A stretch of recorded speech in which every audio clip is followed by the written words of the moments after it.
It's a bittersweet moment because we're back with our last announced superhero deep dive for Marvel's Midnight Suns. As always, thanks to Marvel and 2K for working with me on this series. It's been an absolute pleasure. We've got something special brewing for this deep dive. We're planning on blowing you away. It's going to be a shocking affair. Get it? The storm puns? Yeah, you get it. Everyone, welcome to the superhero deep dive on Aurora Monroe, aka Storm. Now, Storm is unique in a few ways. She's one of the first heroes that will be able to reliably land stuns once her passive is leveled up. More on that later. And many of Storm's abilities are going to grow stronger if they're not used right away, but rather on the next turn after they're drawn.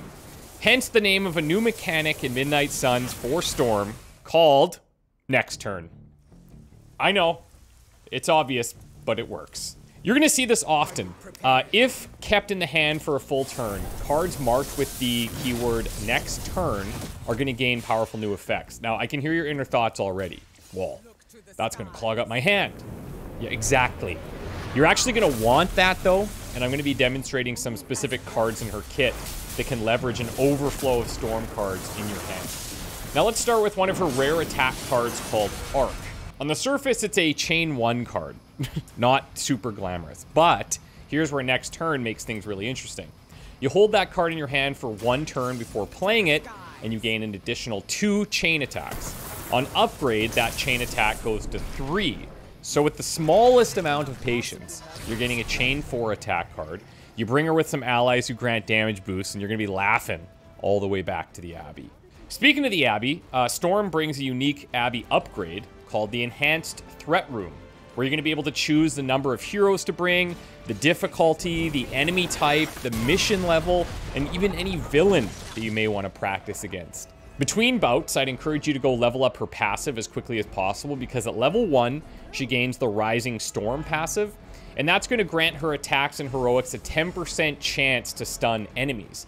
But at level 2, things become kind of wild. That stun chance is going to increase by 5% for each Storm card that's in your hand. And I want you to keep thinking about this for the rest of the showcase, because we're loading up your hand with Storm cards. And remind yourself of that Arc card earlier where she's hitting 4 targets. You can see where we're going with this. There will be stuns. It's really hard for me to choose which of Storm's cards I want to highlight here because she has so many strong ones to choose from.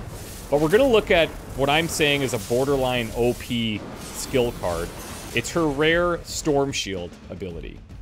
Storm Shield is going to apply 2 resist to all allies. And that's already incredible. But bending the rules slightly of her next turn mechanic, Storm Shield's going to grant resist to Storm for each turn that it's in your hand.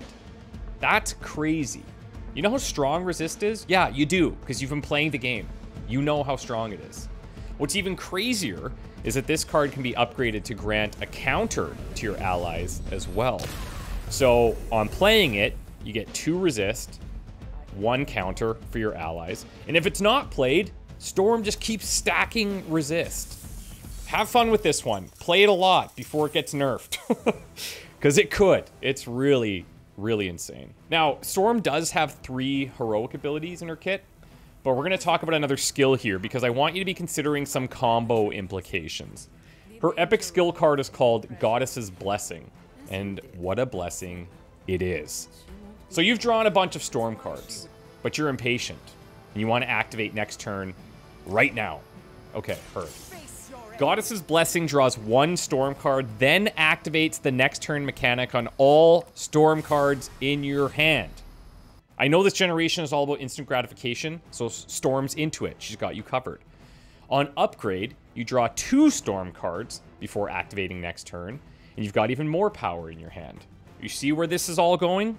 Last up, you guessed it, Storm's legendary Midnight Suns heroic ability. This is only costing you 3 heroism. Hellstorm is what it's called, and it's going to have Storm attack a single target with her offense times 1.5 for each Storm card in your hand. But that's not all, folks, no. The next turn ability on this card grants a card draw of 2 Storm cards, 3 if it's upgraded. And as you can guess, Hellstorm pairs very nicely with Goddess's Blessing to draw a bunch of Storm cards. You play Hellstorm for a massive damage boost, and many of the cards that are left in your hand have next turn triggered already. That's insane. And that's Storm, everybody. Not all of Storm. That's a very healthy part of Storm's kit. And that's the last superhero showcase for the announced Midnight Suns heroes. I gotta say, it's been an absolute pleasure working with Marvel and 2K on these, but it's been even more of a pleasure just to see the response from thousands of you guys as you continue to enjoy Marvel's Midnight Suns. And you've been rallying around these showcases for the past several months, so thank you for that. My name again is Christopher Odd. Maybe this is the last time you hear from me, but maybe not. Thanks to everyone who's been watching this series, and we'll see ya when we see ya.